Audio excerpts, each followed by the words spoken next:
자, 여러분들 반갑습니다. 지금 웹툰으로 풀어보는 상속증여 절세제 약, 오늘은 두 번째 시간. 여러분들 상속세 세무조사 관련해서 여러분들 굉장히 질문이 많습니다. 상속세는 반드시 세무조사를 받아야 됩니까? 부터 해서 주요 중점사항이 무엇입니까? 어떻게 대비해야 됩니까? 라는 거 잠깐 여러분들 웹툰 보면서 제가 강의를 풀어보도록 하겠습니다. 오빠 잘 지내죠? 그래, 아버지 돌아가신 게 엊그제 같은데 시간 참 빠르구나. 그렇지 않아도 상속세 조사는 어떻게 되고 있나 궁금해서 연락했어요. 그게 좀 골치 아프네. 아니, 무슨 문제 있어요? 글쎄, 아버지가 돌아가시기 1년 전에 인출한 1,000만 원 사용처가 확인 안 된다고 상속재산에 포함해야 한다는구나. 우리가 받은 것도 아닌데요? 그리고 아버지가 돌아가시기 9년 전에 목돈 생겼다고 너하고 나한테 이체해 주셨던 1,000만 원 기억나니? 그것도 상속세를 내야 한다더라고. 어머나, 9년 전에 주셨던 돈도 상속세를 내야 한다고요?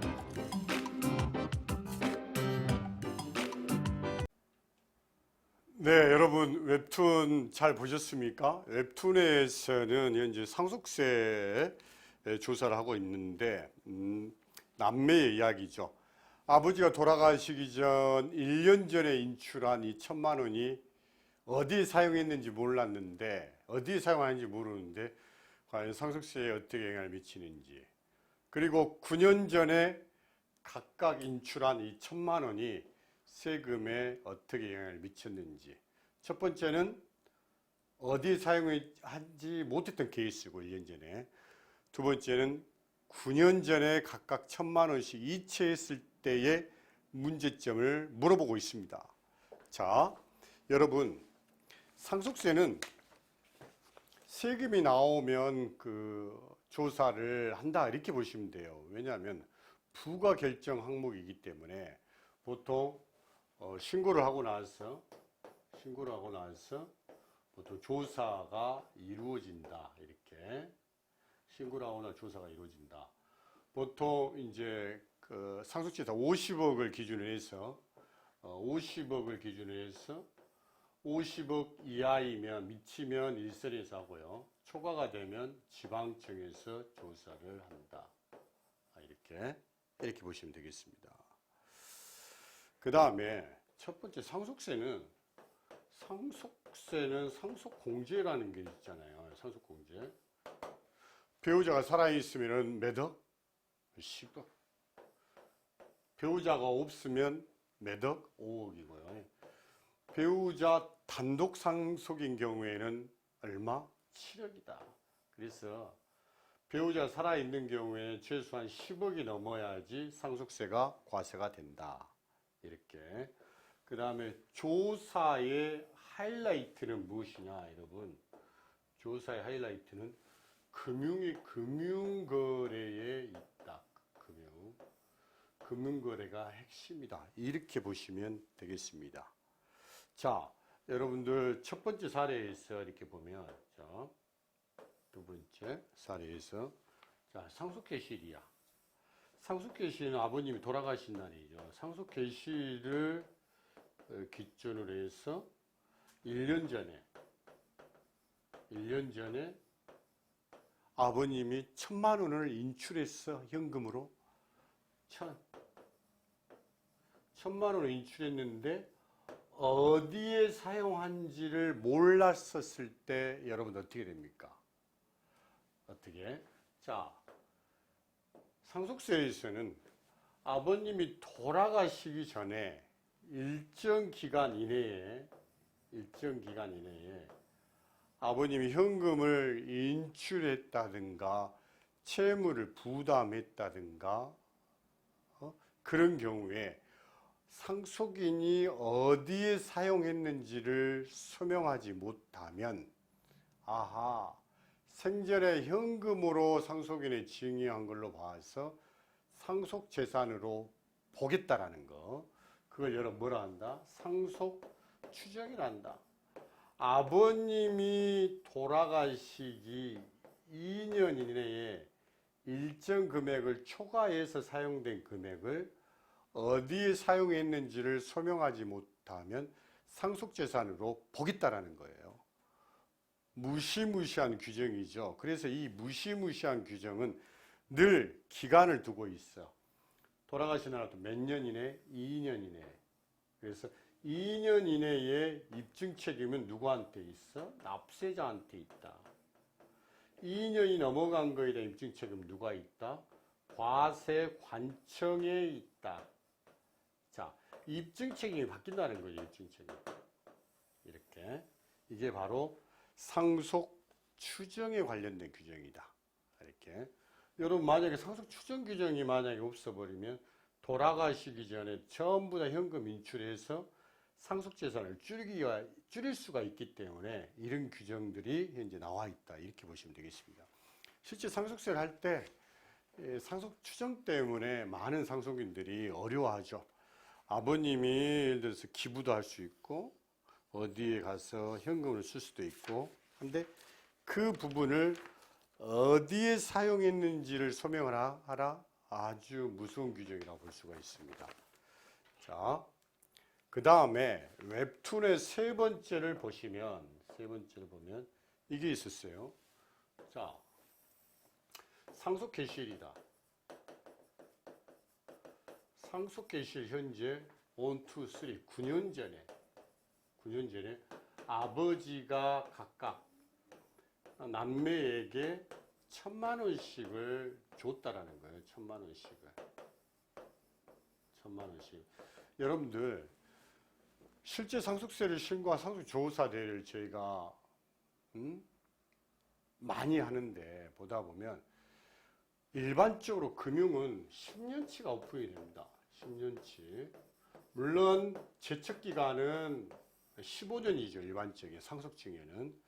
근데 금융은 보통 10년치가 오픈이 되는데 꼭 이 10년을 앞에 두고 이런 거래들 굉장히 조심하셔야 됩니다. 심지어는 예를 들어서 아버님 양도대금의 대다수가 9년 10개월 때 배우자한테 흘러간 사건들이나 그런 사건이 중요합니다. 이렇게 만약에 거래가 이루어지면 예를 들어서 일단 이 시점에 가가지고 증여세가 과세가 됩니다. 증여세. 그 다음에 증여세 신고를 안 했기 때문에 가산세가 나올 수가 있죠. 그 다음에 10년 이내에 상속인에게 사전 증여한 것들은 어떻게 상속세가 과세가 또 된다는 거예요. 물론 이때 냈던 증여세는 기납부 증여세 공제로 차감이 되지만 상속세는 뭡니까? 모든 재산을 합쳐서 과세하기 때문에 높은 세율로 과세가 된다는 거예요. 그래서 이 웹툰의 사례에서는 다 합쳐서 1,300만 원 정도 과세가 됩니다. 이렇게 굉장히 주의하셔야 된다. 상속세 세무조사 굉장히 조심하셔야 된다. 상속세 세무조사의 핵심은 과연 무엇이냐면 여기 있어요, 여러분. 자, 첫 번째를 보면 상속재산 가액 평가.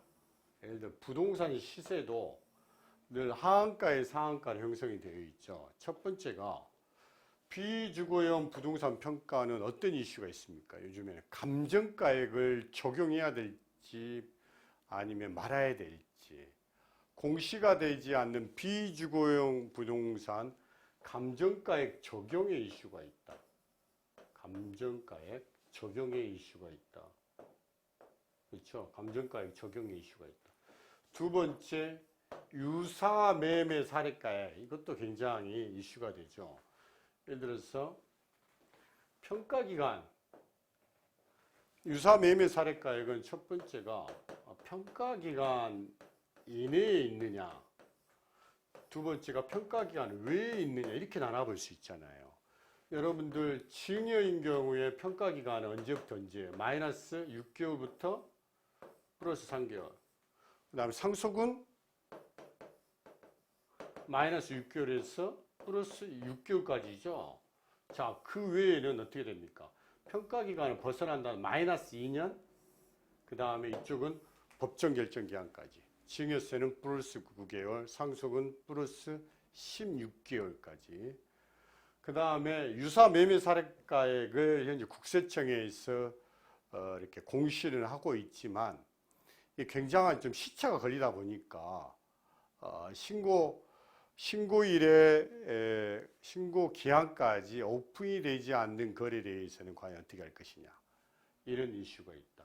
영업권 및 비상장 주식에 대한 평가 등 재산 평가 관련된 부분의 이슈. 자, 두 번째는 제가 방금 말씀하셨던 2년 이내에 납세자의 입증 책임이 있는 것들에 대한 상속 추정에 관련된 이슈가 있다. 세 번째는 뭡니까? 금융이야. 생전 자금 이체 등으로 인한 자금 거래 및 사전 증여 부분. 굉장히 중요하죠, 여러분. 특히 여러분들 금융은 예를 들어서 본인 명의 부동산을 팔아서 그 양도대금이 배우자한테 간다든가, 아니면 본인 명의 부동산인데 배우자가 대신 재산세를 낸다든가, 월세를 대신 받는다든가, 그런 행위들은 일체에 있어서는 안 될 것이다. 명의와 실제 자금 거래를 동일시해야 된다. 그 다음에 특히 배우자 간의 생활비 같은 경우에는 매달 일정하게 지출이 돼야 된다. 매달 뭐 500만 원, 600만 원 정해진 날에 이렇게 이체할 때는 뭐 생활비라고 표시를 한다든가, 그렇게 해야지 1년에 한꺼번씩 1억을 주고 생활비라 주장하는 것은 또 어렵다. 네 번째, 상속공제. 배우자 상속공제, 뭐 금융재산 상속공제, 동거주택 상속공제, 그 다음에 가업 상속공제 등 상속공제 한도 적용에 관련된 부분들이 1, 2, 3, 4 평가에 관련된 이슈, 그 다음에 추정, 그 다음에 금융거래, 상속공제에 관련된 부분들이 늘 상속조사를 통해서 이슈화가 되고 있는 부분이다. 자, 여러분들 오늘 두 번째 시간에는 상속세 세무조사, 특히 자금거래에 주의하라, 여러분께 강의 드렸습니다. 감사합니다.